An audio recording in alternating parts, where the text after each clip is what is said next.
اعوذ باللہ من الشیطان الرجیم بسم اللہ الرحمن الرحیم السلام علیکم ورحمۃ اللہ وبرکاتہ۔ عزیز طلباء طلبات، امید ہے آپ لوگ خیر و عافیت سے ہوں گے۔ اللہ پاک آپ کو اور آپ کے اہل خانہ کو اپنے حفظ و امان میں رکھے۔ آج بیٹے سبق پرستان کی شہزادی کا تیسرا لیکچر ہے جو ہم پڑھیں گے، اور ہم لوگ صفحہ نمبر 31 تک ریڈنگ اور اس کے اندر آنے والے مشکل الفاظ کے معانی اور اہم تراکیب کو حل کر چکے ہیں۔ آئیے صفحہ نمبر 32 پر چلتے ہیں تاکہ آئندہ کے سبق کو دیکھا جا سکے۔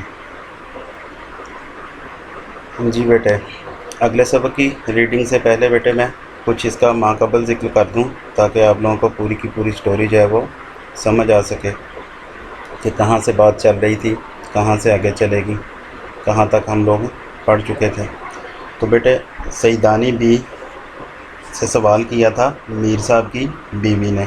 سوال کیا کیا تھا کہ سنا ہے کہ آپ بھی پرستان ہو کر آئی ہیں، ہمیں بھی تو وہ قصہ سناؤ، کیا ہوا تھا، کیوں گئی تھی پرستان، کیسا ملک ہے، وہاں پر کیا دیکھا۔ تو یہ سوالات میر صاحب کی بیوی نے سیدانی بی سے کہے تھے، ٹھیک ہے جی۔ تو اس پر سیدانی بی نے اپنا واقعہ بیان کرنا شروع کیا تھا، اپنی آپ بیتی سنانی شروع کی تھی۔ تو وہ واقعہ، وہ آپ بیتی چل رہی تھی، تو سیدانی بی نے ذکر کرنا شروع کیا تھا کہ بیگم یہ وہ دن تھے جب نواب اعظم الدولہ بہادر کی اکلوتی بیٹی کی شادی کی تیاریاں ہو رہی تھیں، ٹھیک ہے جی۔ تو مارا مار کپڑے سل رہے تھے۔ تو کہتی جی اس ابتدا کے اندر تو یہ معاملہ تھا کہ مجھے کام چونکہ زیادہ تھا اس لیے دن رات وہیں پر رہنا پڑتا تھا۔ پھر جب کام ہلکا ہو گیا ذرا تو پھر میں شام کو گھر چلی آتی اور صبح دوبارہ چلی جاتی۔ تو کہتی جی ایک دن ایسا ہوا کہ میرا کام پر جانے کو دل نہ چاہا۔ جیسے بچے کہتے ہیں جی اسکول سے چھٹی کرنے کا بچوں کا دل کرتا ہے، اسکول سے بھاگتے ہیں، اسی طرح میرا بھی کام سے جی نہ لگا، کام میں جی نہیں چاہا کہ میں آج کام کے لیے جاؤں۔ تو کئی دن کہتے جی ہو چکے تھے، میں نہائی بھی نہیں تھی، جمعے کا دن تھا تو میں نے نہایا، اور نہانے کے بعد گھر میں ماما جو تھی، ملازمہ جو تھی، ان کو بونٹ پلاؤ کا کہا۔ بونٹ پلاؤ بیٹے آپ کو بتایا تھا کہ ایک کچے سبز چنے سے بنے ہوئے چاول جو ہیں ان کو بونٹ پلاؤ کہا جاتا ہے۔ تو بونٹ پلاؤ کو کہتے جی میں نے ملازمہ سے کہا، اور خود کہتے جی لیٹ گئی، آرام کرنے لگی۔ اتنے میں کہتے جی کیا ہوا جی، شام ہو گئی، شام بھی ہو چکی تھی۔ تو دروازے پر آواز آئی، کیا آواز آئی کہ سیدانی بی کو سرکار نے یاد کیا ہے، پینس بھیجی ہے، جس طرح بیٹھی ہو اسی طرح فوراً چلی آؤ۔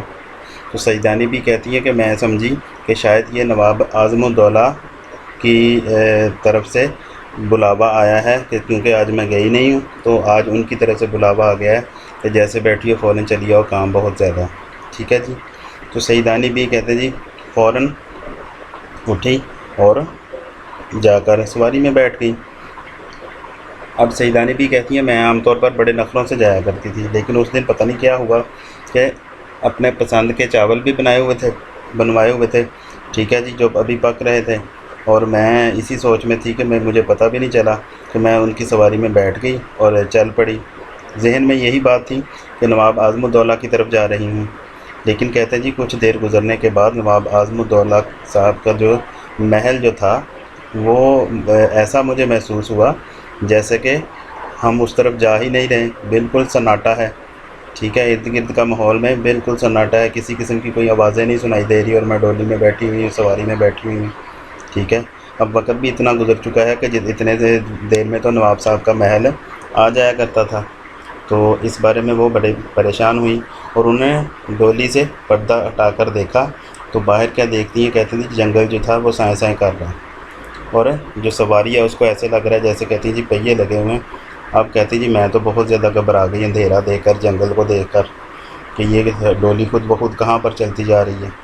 تو کہتے جی میں نے بھی پھر دل کو ڈر تو بہت زیادہ گئی، لیکن میں نے کیا کہا کہ آواز لگائی کہ یہ مجھے کہاں پر لیے جاتے ہو۔ تو کم بختوں کا لفظ استعمال کیا کہ کم بختوں، مجھے منہ سے تو کچھ پھوٹو، کہاں پر لیے جا رہے ہو، کون سی تمہاری ستیہ ناسی سرکار ہے جہاں پر مجھے لے کر جا رہے ہو۔ تو اس پر کہتے ہیں جی ہنستے ہوئے کسی نے جواب دیا سیدانی بھی خفا کیوں ہوتی ہو، بادشاہ سلامت نے بلایا ہے، کوئی دم میں محلات دکھائی دیتے ہیں، کچھ دم میں محلات، کچھ دیر میں یعنی محلات دکھائی دیتے ہیں۔ یہاں تک بیٹے ہم لوگوں نے پڑھ لیا تھا۔ اس کے آگے سٹوری جو آج کی سبق کی ریڈنگ ہے وہ ہم دیکھتے ہیں اور سٹوری کو پڑھتے ہیں۔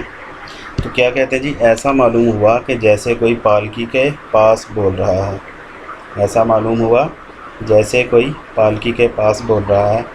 منہ نکال کر جو دیکھا تو بیگم کیا کہوں، ایک بے چاکی شکل کا آدمی تھا۔ بے چاکی، بے ڈھنگی، بدصورت،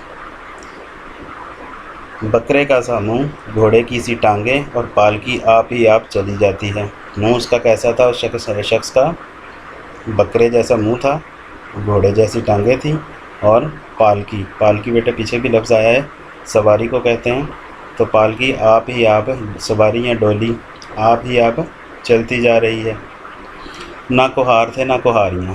کہار بیٹے کہا جاتا ہے ڈولی اٹھانے والوں کو، کہار ڈولی اٹھانے والے۔